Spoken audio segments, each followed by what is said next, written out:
কেমন আছো বন্ধুরা? আশা করি তোমরা যে যেখান থেকে আমার এই ভিডিওটা দেখছো সবাই ভালো আছো, সুস্থ আছো, সাবধানে আছো।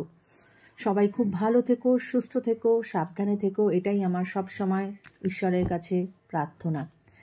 এটা একটা জেনারেল প্ল্যাটফর্মের রিডিং, তাই যার সঙ্গে যতটুকু রেজোনেট করবে ততটুকু নেবে। যেটা রেজোনেট করবে না সেটাকে জোর করে নিজের ওপরে চাপানোর চেষ্টা করবে না। আমি পার্সোনাল রিডিং করি, আমার এখানে মেল আইডি দেওয়া আছে, তোমরা আমার সাথে মেলে যোগাযোগ করে নিতে পারো, বা ফেসবুকে আমার অ্যাঞ্জেলিক ডিভাইন যে আইডিটি আছে তারও লিঙ্ক দেওয়া আছে, সেখানে তোমরা যোগাযোগ করতে পারো। তোমরা আজকাল আমার ভিডিওস খুব কম দেখছো বন্ধু, একটু ভিডিওসগুলো দেখো। তোমাদের কাছে আমি এইটুকুই আবেদন রাখতে পারি, এরপরে শোনা না শোনা সেটা তোমাদের ব্যাপার। তোমরা যদি সত্যিকারের এই দিদিকে ভালোবেসে থাকো তাহলে এই দিদির কথা রাখবে, দিদি, বোন, বন্ধু যাই বলো না কেন তার কথা রাখবে। একটু একটু ভিউজগুলো বাড়াও বন্ধু, না হলে সেই মোটিভেশন কিন্তু পাওয়া যায় না যে তোমাদের সামনে সুন্দর সুন্দর ভিডিওস নিয়ে আসবো, তাই না? আর সত্যি কথা বলতে taro is all about energy exchange. তোমরা যদি এনার্জি এক্সচেঞ্জ না করো সেক্ষেত্রে কি করে তোমাদের সাথে রেজোনেট করবে, তাই না? যাই হোক, আজকের যে রিডিং সেটা হচ্ছে তোমার মনের মানুষের গভীর রাতের কি ভাবনা চিন্তা ছিল তোমাকে নিয়ে। গভীর রাতের কি ভাবনা চিন্তা, যখন মানুষ শুয়ে পড়ে, যখন চারিদিক ঠান্ডা হয়ে যায়, যখন পিন ড্রপ সাইলেন্স যেটাকে বলে, কোথাও কোনো কথা নেই, তখন মানুষ কিন্তু একদম নিজের সাথে সময় কাটায়, রাইট? সেই সময় তিনি শুয়ে শুয়ে তিনি তোমাকে নিয়ে কি ভাবনা চিন্তা করেছেন আমরা সেটা দেখব, কিন্তু তার আগে তোমার মনের মানুষ কোন এনার্জিতে আজকে আছেন সেটা দেখব, প্লাস তুমি কোন এনার্জিতে আছো সেটাও দেখব। কেমন? চলো দেখা যাক তোমার মনের মানুষ। দেখো, খুব পজিটিভ একটি কার্ড। তোমার মনের মানুষের যে এনার্জি, তিনি কিন্তু হ্যাপি ফ্যামিলি চান তোমার সাথে। অর্থাৎ তোমাদের মধ্যে যদি এখন কথা বলা বন্ধ থাকে, নো কন্ট্যাক্ট থাকে বা লেস কন্ট্যাক্ট থাকে, তা সত্ত্বেও কিন্তু উনি তোমাকে ভুলতে পারেননি, বা উনি তোমাকে সত্য হ্যাচ্ছ, উনি তোমাকে ভুলতে পারছেন না। উনি তোমার সাথে নতুন বিগিনিং চান, রাইট? এবং নতুন বিগিনিং চান বলেই কিন্তু এখানে এই হ্যাপি ফ্যামিলির কার্ডটা এসেছে, যেখানে এটাই মিন করে যে সে তোমার সাথে সে নতুন করে একটা বিগিনিং তো চাইছেই, এবং সেখানে উনি তোমাকে বিবাহ করতে চাইছেন এবং তোমার সাথে একটা ফ্যামিলি শুরু করতে চাইছেন। কেমন? আমি আরেকটা কার্ড নেব, ওনার কোন এনার্জিতে উনি আছেন চলো দেখা যাক। তোমার মনের মানুষ, আমার যারা ভিউয়ার্স, তার মনের মানুষ কোন এনার্জিতে আছে, কোন এনার্জিতে আছে আমার ভিউয়ার্সের মনের মানুষ। চলো, স্ট্র্যাটেজি। এখন উনি যেহেতু একটা ভাবনা চিন্তা করেই নিয়েছেন, হ্যাঁ, যে উনি তোমার সাথে নতুন বিগিনিং চান, তোমার সাথে ফ্যামিলি চান, তাই উনি কিন্তু এখন একটা স্ট্র্যাটেজি অবলম্বন করতে চাইছেন। অর্থাৎ একটা মানে সব কিছুর পেছনে তো একটা গ্রাউন্ড ওয়ার্ক থাকে, একটা ভাবনা চিন্তা থাকে। উনি কিন্তু সেইটা শুরু করে দিয়েছেন, উনি স্ট্র্যাটেজি শুরু করেছেন যাতে উনি তোমাকে আবার ওনার জীবনে ফেরত পান। কেমন? এবং দেখো, এখানে বটম অফ দ্য ডেকে আছে কন্ট্র্যাক্ট। এখানে উনি তোমার সাথে কোনো কন্ট্র্যাক্টে যেতে চাইছেন, এবং কন্ট্র্যাক্ট আমরা যখন বিবাহ করি তখন কিন্তু আমরা একে অপরকে সাইন করি, আমরা রেজিস্টার্ড করি, রাইট? সেটাও একটা কন্ট্র্যাক্ট, তাই তো? এছাড়াও ওনার নানান রকমের কন্ট্রাকচুয়াল, ওনার হয়তো হতে পারে ওনার কোনো নতুন কোনো গাড়ি হতে পারে, নতুন কোনো বাড়ি হতে পারে, হ্যাঁ, নতুন কোনো জব লাগতে পারে, যেখানে একটা কন্ট্রাক্ট সই করার ব্যাপার থাকে। কেমন? বা এটাও হতে পারে যদি আজ তোমার মনের মানুষ তিনি বিবাহিত হয়ে থাকেন এবং সেখানে হয়তো উনি ওনার যে বর্তমান যে ওয়াইফ তাকে হয়তো উনি কন্ট্রাক্ট সই করে, যেটাকে আমরা ডাইভোর্স বলি, সেটা দিয়ে উনি হয়তো তোমার দিকে আসতে চাইছেন, এবং তাই জন্যই এখানে হ্যাপি ফ্যামিলির কার্ড এসেছে, এবং সেখানে উনি এই স্ট্র্যাটেজিটাই নিয়েছেন। কেমন?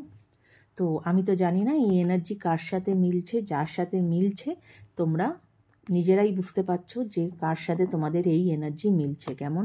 নাম্বার 6, নাম্বার 4, নাম্বার 21, এই সমস্ত নাম্বার কিন্তু তোমার মনের মানুষের জন্য ইম্পর্টেন্ট নাম্বার, এবং নাম্বার 3ও ইম্পর্টেন্ট নাম্বার। কেমন?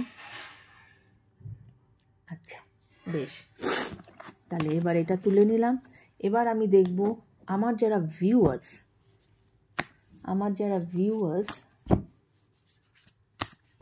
তিনি কোন এনার্জিতে আছেন,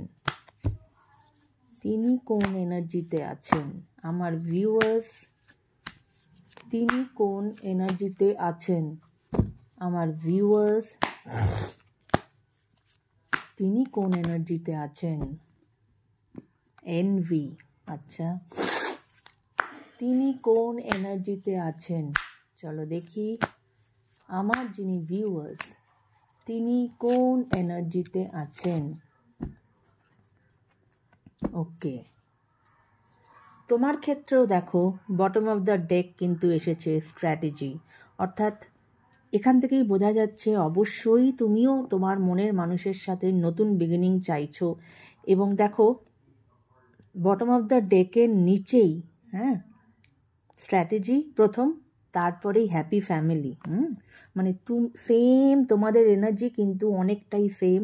তুমিও স্ট্র্যাটেজি করতে চাইছো, তুমিও তার সাথে একটা নতুন বিগিনিং চাইছো, হ্যাপি ফ্যামিলি চাইছো, এবং তার নিচের কার্ডটাই হচ্ছে কন্ট্রাক্ট। তুমিও তার সাথে কোনো একটা কন্ট্রাক্টে যেতে চাইছো। ওয়াও। এবং এনভি এই কার্ডটা এটাই বলে, যতক্ষণ না এই সিচুয়েশানটা তোমার লাইফে ঠিক হচ্ছে, যতক্ষণ না তুমি তাকে আবার ফেরত পাচ্ছ, হতে পারে তুমি হয়তো, আফটার অল আমরা সবাই হিউম্যান বিং, মানুষ আগে নিজে যদি ভালো না থাকে অন্য কেউ কিন্তু ভালো আছে সেটা দেখতে পারে না। তাই কোথাও না কোথাও তোমার কিন্তু কোথাও একটা জেলাসি কাজ করছে কারোর না কারোর প্রতি। ঠিক আছে, যে আমি কেন ভালো নেই, সে কেন ভালো আছে, এরম একটা সিচুয়েশান কিন্তু তোমার মধ্যে এখন চলছে। অ্যাটাচমেন্ট হতে পারে যে তুমি এমন কোনো অ্যাটাচমেন্ট, সেটা হতে পারে তোমার কোনো ফ্যামিলি রিলেটেড অ্যাটাচমেন্ট, কোনো ব্যাড হ্যাবিটস, কিছু একটা হবে যেটা কিনা তুমি কিন্তু তোমার মনের মানুষের সামনে একটা মাস্ক পরে তুমি গেছিলে, কিন্তু আজ কিন্তু তুমি সেই মাস্কটা খুলে ফেলতে চাইছো। ওকে, খুলে ফেলতে চাইছো কারণ তুমি বুঝেছো এই অ্যাটাচমেন্টই কিন্তু তোমার রাস্তার কাঁটা, এবং এই অ্যাটাচমেন্ট তোমাকে কিন্তু তোমার পথে এগোতে দেবে না। তাই তুমি তোমার এই মাস্কটা, নিজের মাস্কটাই তুমি কিন্তু হাটিয়ে দিতে চাইছো, এই মুখোশটা সরিয়ে দিতে চাইছো নিজের থেকে, এবং তাই জন্যই কিন্তু তুমি স্ট্র্যাটেজি করছো। এই জন্যই বটম অফ দ্য ডেক এসেছে স্ট্র্যাটেজি, কারণ তুমিও ওনার সাথে নতুন বিগিনিং চাইছো। কেমন? তো এই ছিল তোমার এবং তোমার মনের মানুষের এনার্জি। এবার আমি দেখব যে গতকাল রাতের তোমার মনের মানুষের লেট নাইট থটস কী ছিল তোমাকে নিয়ে।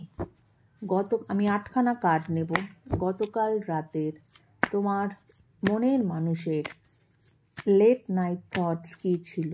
আমার যিনি ভিউয়ার্স তার মনের মানুষের গতকাল রাতের লেট নাইটস থট কী ছিল। আমার যিনি ভিউয়ার্স তার মনের মানুষের লেট নাইট থটস গতকাল রাতে তাকে নিয়ে কী ছিল। আমার যিনি ভিউয়ার্স তার মনের মানুষের গতকাল রাতের লেট নাইটস থটস, আমার মনের গতকাল রাতে আমার যিনি ভিউয়ার্স তার মনের মানুষের লেট নাইটস থটস আমার ভিউয়ার্সকে নিয়ে কি ছিল, চলো দেখা যাক। ওকে ওকে আচ্ছা, বেশ, ওকে আচ্ছা, এখানেও দেখো মাস্ক এসেছে। আচ্ছা ওকে, আর একটা কার্ড নেব। ওকে, দেখো বটম অফ দ্য ডেক কি, টুইন ফ্লেম। উনি তোমাকে মনে করেন যে তুমি ওনার অর্ধাংশ। শিব শক্তির যে এনার্জি সেটা উনি কিন্তু তোমার সাথে ফিল করেন। এবং এর আগের ভিডিওর রিডিংয়েও কিন্তু এই টুইন ফ্লেম কার্ডটি আমার এসেছিল অন্য একটা ডেকের থেকে। তার মানে নিশ্চয়ই আমার ভিউয়ার্সদের মধ্যে কেউ তো আছো যে টুইন ফ্লেম জার্নিতে যাচ্ছ। টুইন ফ্লেম কিন্তু খুব কম হয়, হ্যাঁ, তাই আই এম ভেরি অনার্ড যে আমার ভিউয়ার্সদের মধ্যে কেউ আছো যে টুইন ফ্লেম জার্নিতে আছো। কেমন? আচ্ছা, এবার কী কী কার্ড এসেছে দেখি। গতকাল রাতের ওনার তোমাকে নিয়ে কি ভাবনা চিন্তা ছিল। মাস্ক, প্রথমেই বলি মাস্ক, যেটা ওনার, যেটা তোমাকে তোমার এনার্জিতেও এসেছিল যে তুমি নিজের মাস্ক এখন নিজেই সরিয়ে দিতে চাইছো, কেননা তুমি সেটা বুঝতে পেরেছো সেটাই তোমার অ্যাটাচমেন্ট, যেটা তোমাকে এগোতে দিচ্ছে না।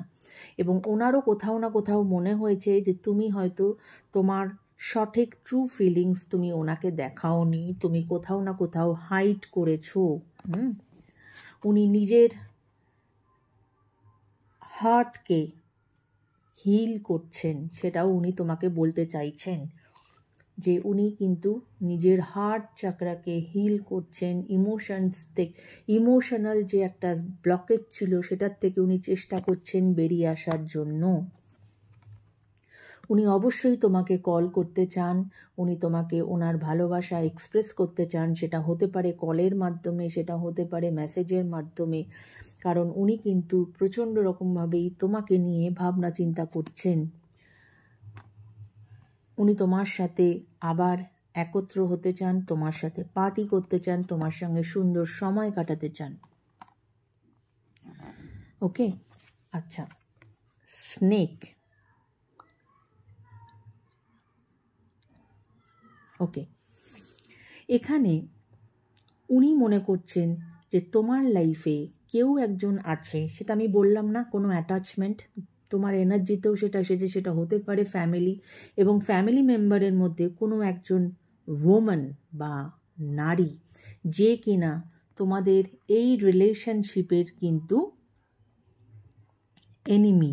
সেই জন্য কিন্তু সেটা কিন্তু উনি তোমাকে বলতে চাইছেন যে যেটা হয়তো এতদিন তার সঙ্গেই হয়তো তোমার অ্যাটাচমেন্টটা ছিল এবং সেই হয়তো তোমাকে এগোতে দিচ্ছিল না, সেটাই কিন্তু উনিও তোমাকে বলতে চাইছেন যে তুমি এনার থেকে সরে এসো, না হলে আমরা এই সম্পর্ক এগিয়ে নিয়ে যেতে পারবো না। এবং যে সম্পর্ক মরে গেছে সেই সম্পর্ক কখনোই আর ঠিক হবে না, বা আমরা কোনো রকমই কোনো সেকেন্ড চান্স আর পাবো না। ঠিক আছে, যদি না তুমি এই অ্যাটাচমেন্ট থেকে তুমি বেরিয়ে আসো। ওকে, এবং উনি নিজেও একটা, এখানে কফিন এসেছে, এখানে উনি নিজেও অবশ্যই নিউ বিগিনিং চাইছেন। কেননা আমরা যেরকম মৃত্যুকে তো আমরা শেষ ভাবি না। মৃত্যু মানে একটা পর্ব শেষ হলো, আরেকটা পর্বের কিন্তু শুরু হবে, কেমন? তাই ওনার মধ্যে কিন্তু সেই ট্রান্সফরমেশন এসেছে। উনি নতুন বিগিনিং চাইছেন তোমার সঙ্গে, কারণ উনি চান না যে তোমার আর ওনার রিলেশনশিপে কোনো ট্র্যাজিক এন্ডিং হোক। ওকে, ফিনিক্স, এবং উনি তোমার সাথে একটা নতুন ফেজে যেতে চান। যে জিনিসটা একদম সম্পূর্ণ শেষ হয়ে গেছে, সেখান থেকে উনি আবার উঠতে চান, কারণ উনি মনে করছেন তুমি ছাড়া উনি কিন্তু মৃত। এবং মৃত মানুষ যখন, একটি মানুষ যখন কফিনে চলে যায় বা যখন তাকে দাহ করে দেওয়া হয়, সে কিন্তু ছাইয়ে পরিণত হয়। ঠিক সেরকম উনি চাইছেন যে আবার উনি এই ছাইয়ের থেকে উনি তোমার হাত ধরে আবার নতুনভাবে ওনার জার্নিটা শুরু করতে চান। কেমন? তো এই ছিল তোমার মনের মানুষের গতকাল রাতের ফিলিংস তোমাকে নিয়ে। যদি অবশ্যই রেজোনেট করে প্লিজ কমেন্ট করো, ভিডিওসটা দেখো, পাশে থেকো বন্ধু। কেমন? সবাই ভালো থেকো, সুস্থ থেকো, take care guys, bye by.